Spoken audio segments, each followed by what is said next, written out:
My own media product of a music magazine is of the genre of indie.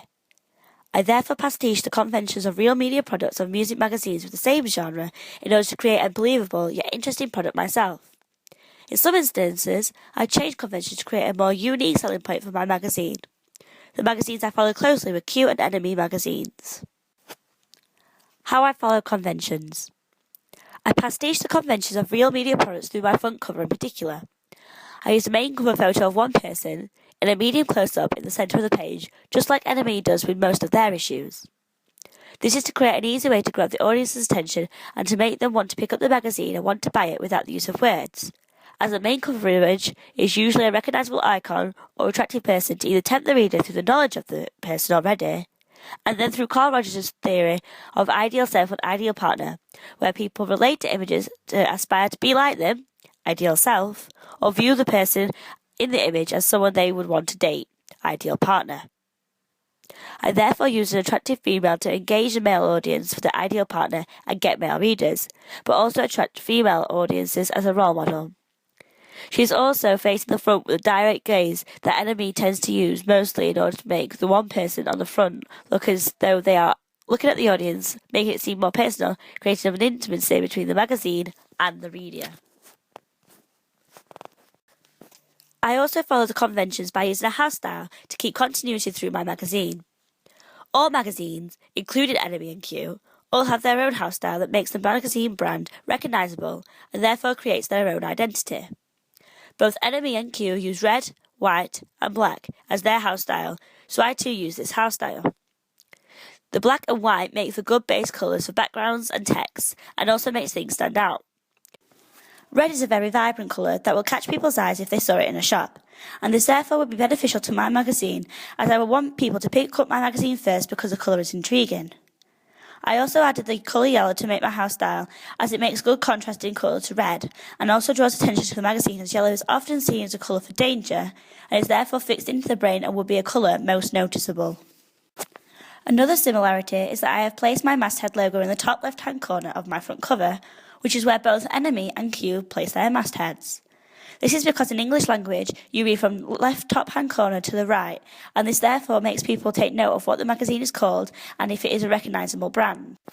I also pastiched a large photo of my model from my front cover onto my double page spread on a separate page to the main body of text and the title of the article.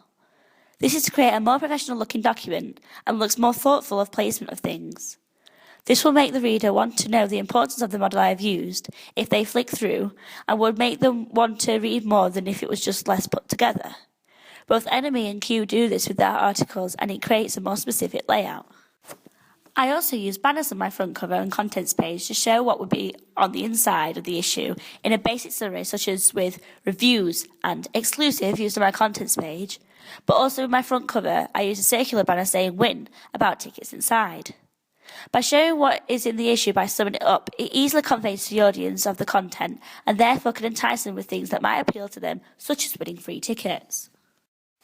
I pastiche my main cover line by having it 3/4 down the page and to the centre of the margins of the page. This anchors the main image on front and also creates a cliffhanger on wanting to know more about the article, which is a theory by Royland Barthes, Theory of an Anchorage from 1979.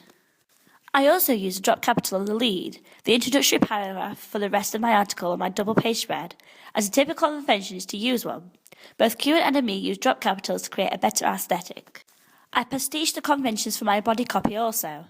It had in it 3 columns on each of my pages to keep with the convention that all magazines and newspapers use, including my style models. The language was as grammatically correct as it could be to ensure that the article was well understood and therefore the audience would understand what had been said.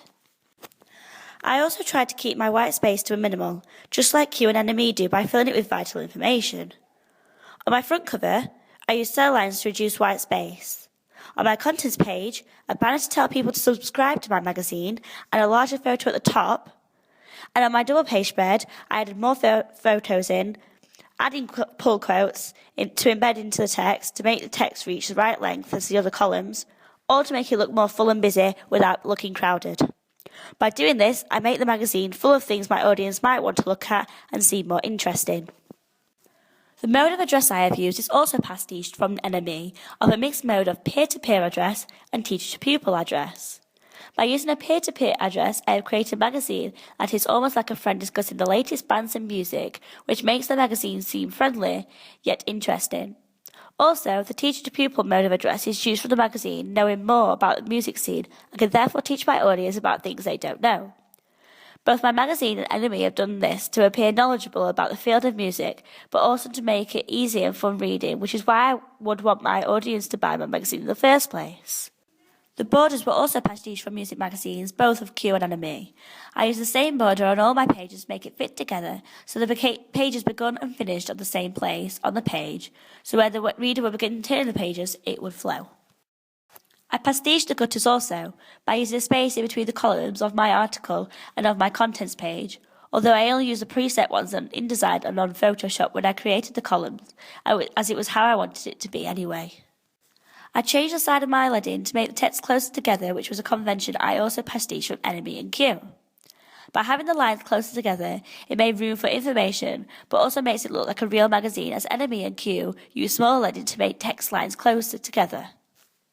I have also challenged the conventions in certain ways. How I didn't follow the conventions. On my front cover, the cover lines I have used are very different. I put them all to the left-hand side under a banner that says plus. I didn't use language such as exclusive interview. I instead just listed the bands who would be included in the magazine. I felt it's cut to the chase and therefore created a simple front cover that looked fashionable yet intriguing, as my magazine is meant to be seen as a fashion icon on top of giving information and entertaining to make it appear cool and therefore appeal to my target demographic more. By using my style lines in this way, makes magazine seem more about the articles and artists and selling those than trying to flog my magazine as more unique in comparison to other magazines, and therefore creates an identity for my magazine as being more unique about content than the sales. I have also challenged the conventions by using an editor's letter in the contents page, which usually most magazines do. However, I had to copy from Kerrang magazine, or Rocket magazine for this though, as Q doesn't have a letter to the editor, and the one in Enemy was more specific to previous issues. As this is my first issue, I need to find a style model that would present an easier framework to talk about other things, and use a picture of my front cover as opposed to a picture of the editor. I challenged conventions through my lead of my article also. Instead of making it capitalised or written in bold, I used italics in order to make it stand out. This is because the house style of my text is Arial, and are variations of this font, and italics is being used in other places within my magazine, such as the main cover line.